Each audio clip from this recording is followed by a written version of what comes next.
الحمد لله نحمده ونستعينه ونستغفره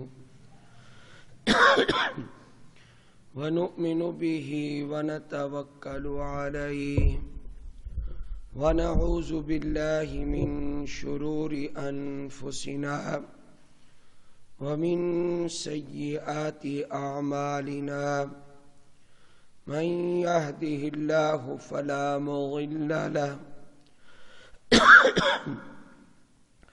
ومن يضلله فلا هادي له ونشهد أن لا إله إلا الله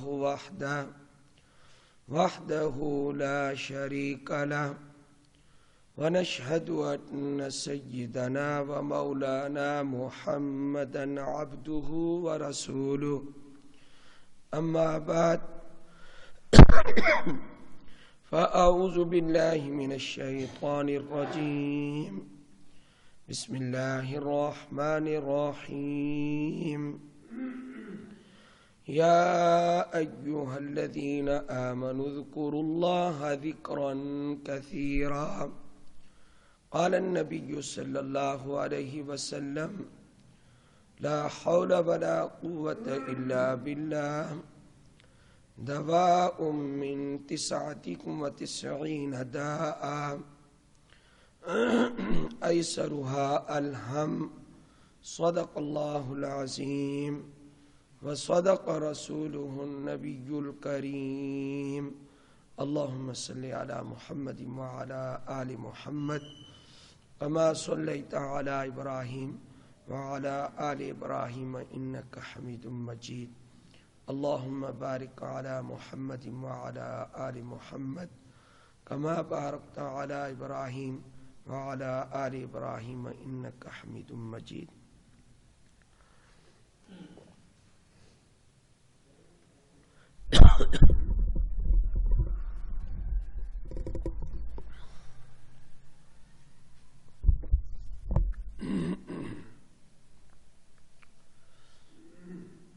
اللہ تعالیٰ کے ذکر کے لیے کئی کلمات ہیں جن کی احادیث میں بڑی فضیلت آئی ہے۔ اللہ کا ذکر جس صورت میں بھی کیا جائے انسان کے لیے مفید ہے۔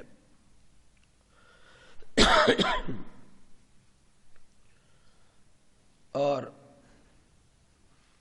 ذکر کی برکات، ذکر کے منافع دنیا آخرت میں انسان کو حاصل ہوتے ہیں۔ حدیث شریف میں استغفار کی بھی فضیلت ہے، استغفر اللہ پڑھنے کی بھی،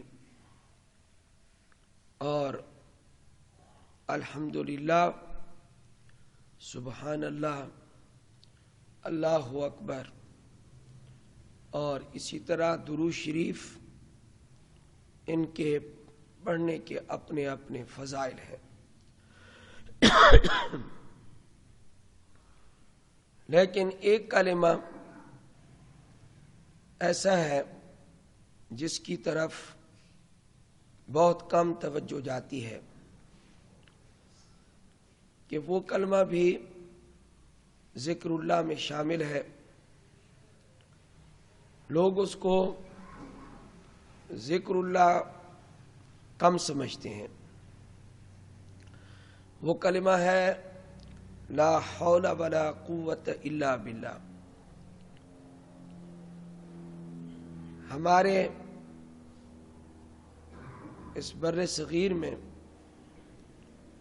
لا حول ولا قوت الا باللہ کو لوگوں نے یہ سمجھ لیا ہے کہ کوئی غلط بات ہم سنیں تو اس وقت ہم کہیں لا حول ولا قوت الا باللہ۔ اسی طرح کوئی غلط کام ہو جائے یا کسی کو دیکھ لیں تو پڑھیں لا حول ولا قوت الا باللہ. اور عام طور پر لوگ کہتے ہیں یہ کلمہ شیطان کو بھگانے کے لیے ہے. مجھے تو کوئی ایسی حدیث نہیں ملی کہ جس میں حضرت صلی اللہ علیہ وآلہ وسلم نے یہ ارشاد فرمایا ہو کہ لا حول ولا قوت الا باللہ سے شیطان بھاگتا ہے. اور حد تو یہ ہو گئی ہے کہ اگر کوئی شخص کسی کو پسند نہیں کرتا اور وہ مجلس میں آ جائے تو ایک آدمی دوسرے کو دیکھ کر کہتے وہ دیکھو وہ آ گیا ہے لا حول ولا قوت الا باللہ. اس کا یہ مطلب ہوا کہ لا حول ولا قوت الا باللہ کا کلمہ یہ ایک وقتی طور پر استعمال کیا جاتا ہے لوگوں میں، اور یہ شیطان بھگانے کے لیے ہوتا ہے، یا ناگوار بات سامنے آئے تو اس وقت اس کو استعمال کیا جاتا ہے. یہ ذہن ہی غلط ہے، یہ ذہن ہی غلط ہے کہ یہ شیطان بھگانے کے لیے، یا کہیں تمہیں شیطان نظر آئے تو اس وقت یہ پڑھ لیا کرو لا حول ولا قوت الا باللہ. ہم تو دیکھتے ہیں کہ ادھر لا حول ولا قوت الا باللہ کا استعمال غلط ہو رہا ہے، بر موقع نہیں پڑھتے. جو اس کی اصل شریعت میں وضع ہے اس وضع کو متغیر کر دیا. اس کی وجہ کیا ہے؟ ذہن کیوں بدل گئے؟ ذہن اس وجہ سے بدل گیا ہے نا کہ یہ لا حول ولا قوت الا باللہ شیطان بھگانے کے لیے ہے. ذہن کیوں بدلا ہوا ہے؟ اس وجہ سے بدلا ہوا ہے کہ کبھی نبی پاک صلی اللہ علیہ وسلم کی احادیث کی طرف ہم نے توجہ ہی نہیں دی. سنی سنائی باتیں لوگ قصوں کے عادی ہو گئے اور وہ سمجھنے لگے کہ یہ کلمہ لا حول ولا قوت الا باللہ کا شیطان بھگانے کے لیے. تو میرے بھائیوں، دوستوں، بزرگوں، یہ کلمہ شیطان بھگانے کے لیے نہیں ہے، یا ناگواری کے موقع پر اس کو پڑھنے کا حکم نہیں ملا ہمیں. یہ کلمہ ایک طاقتور کلمہ ہے اور اس کی حدیث پاک میں بہت فضیلت آئی ہے، جس کی وجہ سے میرے دل میں یہ بات آئی کہ آج اسی کے بارے میں بات ہو جائے کہ لا حول ولا قوت الا باللہ کیا چیز ہے. ادھر تو میں جب بھی کسی کے پاس بیٹھا ہوتا ہوں تو اس کو کوئی چیز نظر آ جائے، اوہ لا حول ولا قوت الا باللہ، یہاں تو یہ حال ہے. لیکن ادھر جب عرب میں بیٹھنے کا موقع ملا تو ان کا ہم نے لا حول ولا قوت الا باللہ ہم نے سنا تو وہاں کیفیت اور تھی، وہاں سننے کا مزہ اور تھا. کیوں؟ اس لیے کہ وہ لا حول ولا قوت الا باللہ کو اس موقع پر پڑھتے ہیں جو موقع حدیث پاک میں آیا ہے. اس کا اصل موقع کیا ہے؟ اصل موقع اس کا یہ ہے کہ کوئی کام اگر آپ کے بس میں نہیں ہے اور آپ کرنا چاہتے ہیں، کوئی کام آپ کرنا چاہتے ہیں، آپ کے بس میں نہیں ہے، آپ کی طاقت سے وہ کام زائد ہے یا اسباب نظر نہیں آ رہے، تو اس موقع پر اس کلمے کو پڑھنا چاہیے لا حول ولا قوت الا باللہ. کہ جو کچھ ہوگا وہ کس کی طرف سے ہوگا؟ اللہ کی طرف سے ہوگا. یہ تو کلمہ اس مقصد کے لیے تھا. مثال کے طور پر ہم تو بڑی دوا کر چکے، بڑا علاج کر چکے، اب شفا نہیں آ رہی، تو اب کیا بنے گا؟ فرمایا لا حول ولا قوت الا باللہ. یہ موقع ہے، ہم نے تو بڑی محنت کی اور ابھی تک کوئی نتیجہ سامنے نہیں آ رہا، تو امید ہے انشاءاللہ آ جائے گا. باقی ہمارے بس میں کیا ہے؟ لا حول ولا قوت الا باللہ. تو اس موقع پہ لا حول ولا قوت الا باللہ پڑھنا چاہیے، نہ کہ کیا پڑھنا چاہیے کہ وہ دیکھو ہمیں شیطان نظر آ گیا، لا حول ولا قوت الا باللہ. یہ عجیب کوئی سوچ ہے، یہ سوچ بڑی عجیب ہے. آپ حضرات اس کو محسوس کر رہے ہیں یا نہیں؟ مجھے عجیب محسوس ہو رہا ہے کہ دیکھو کتنے لوگوں کا ذہن جہالت کی وجہ سے خراب ہو چکا ہے اور کوئی پتہ نہیں ہے. آپ حضرات یہ مانتے ہیں کہ ہمارے ملک میں علمی دینی اعتبار سے جہالت ہے، یا اس کو آپ نہیں مانتے؟ یا مانتے ہیں یہ کہ آپ کو سب کچھ آتا ہے؟ آپ یہ مانتے ہیں کہ آپ کو سب کچھ آتا ہے؟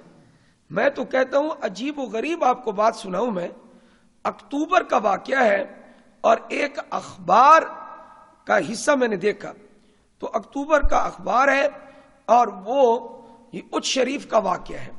اس میں کیا لکھا ہوا تھا کہ میری بیوی سے ناچاکی ہو گئی اور اس ناچاکی کی بنا پر میں نے اپنی بیوی کو 3 طلاقیں دے دی. میں نے اپنی بیوی کو 3 طلاقیں دے دی. اب میرے درمیان اور میری بیوی کے درمیان اب صلح ہو گئی ہے اور اب کوئی لڑائی نہیں ہے، اب ہمارے درمیان کوئی جھگڑا نہیں ہے. لہذا میں اخبار میں خبر دے رہا ہوں کس بات کی کہ یہ میرا اعلان ہے منسوخی طلاق نامہ. اوپر لکھا ہوا تھا منسوخی طلاق نامہ. یہ منسوخی طلاق نامہ جو ہے کہ میں اب اس کو منسوخ کر رہا ہوں.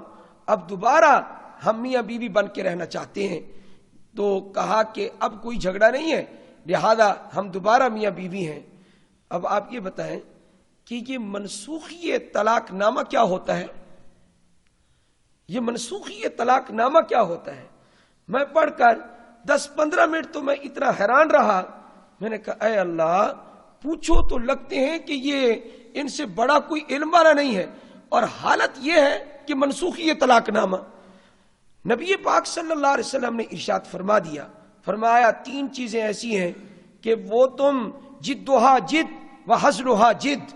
فرمایا کہ اگر تم سنجیدہ ہو کر وہ 3 کام کرو گے تب بھی ہو جائیں گے، اور اگر مذاق میں کرو گے تو تب بھی وہ ہو جائیں گے. فرمایا النکاح والطلاق والعتاق. فرمایا ایک آدمی بیٹھا ہے، مجمع ہے، گواہ بھی موجود ہیں اور نکاح پڑھا جا رہا ہے. اس وقت اس نے کہا کہ نکاح پڑھانے والے نے کہا فلاں لڑکی تجھے قبول ہے اتنے مہر کے عوض؟ تو اس نے کہا جی مجھے قبول ہے. بعد میں اس نے کہا میں نے تو مذاق کیا تھا. تو مذاق اگر کرے بھی صحیح تب بھی نبی پاک صلی اللہ علیہ وسلم نے فرمایا نکاح ہو جائے گا. اور اسی طرح یہ عورت اگر یہ کہے کہ میں نے تو اس وقت مذاق میں کہا تھا کہ یہ نکاح مجھے قبول ہے، تب بھی نکاح ہو جائے گا. آپ دیکھتے نہیں ہیں کہ فلموں کے جو سین ہوتے ہیں وہاں آ کر خامد بیوی ہوتے نہیں ہیں اور آ کر کہتے ہیں کہ یہ جناب خامد ہے، یہ بیوی ہے. اتنا ملک اس کو دیکھتا ہے، مجمع دیکھتا ہے. تو وہ جب یہ کہہ دیتے ہیں کیا یہ نکاح ہو گیا اور وہ سب کچھ ڈرامے کر رہے ہوتے ہیں، لیکن ان ڈراموں کے بارے میں بھی یہ ہے کہ اتنے لوگ جو گواہ ہو جاتے ہیں تو وہ نکاح ہو جاتا ہے، اور مذاق میں گواہ ہو جاتے نکاح ہو جاتا ہے. الامان والحفیظ لوگوں نے تو دین کو مذاق بنا رکھا ہے. تو میں یہ عرض کر دوں آپ کو کہ 3 چیزوں کے بارے میں، نکاح ہے، طلاق ہے، عتاق ہے. غلام آزاد کسی نے کر دیا، غلام ہوتے تھے اس وقت، اگر مذاق میں بھی کسی نے کر دیا غلام آزاد تو وہ آزاد ہو جائے گا، اور منہ سے نکلا ہوا جملہ واپس نہیں آ سکتا. تو یہ میں نے ضمنی طور پر آپ کو بات بتا دی ہے کہ الامان والحفیظ خود ہی طلاقیں دے رہے ہیں، خود ہی منسوخ کر رہے ہیں. یعنی کیا کہہ رہے ہیں کہ منسوخی طلاق نامہ، اور اخبار میں پیس دے دیا، اخبار میں خبر دے دی اور خود طلاقیں دے رہے ہیں، خود منسوخ کر رہے ہیں. تو جب اتنی بڑی جہالت ہمارے معاشرے میں موجود ہے تو پھر لا حول ولا قوت والی جو جہالت ہے وہ بھی آپ دیکھ لیں، وہ بھی موجود ہے کہ اس کلمے کو کس مقصد کے لیے پڑھنا شروع کر دیا. شیطان نظر آئے، جن کا خیال آئے، کوئی بھوت نظر آئے، کوئی غلط کام ہو جائے، شیطانی کام ہو جائے، یعنی تو اس وقت پڑھو. کیا پڑھو؟ لا حول ولا قوت الا باللہ. تو یہ ذہن بہت غلط ذہن ہے کہ ہم نے لا حول ولا قوت الا باللہ کو شیطان بھگانے کے لیے پڑھنا شروع کر دیا.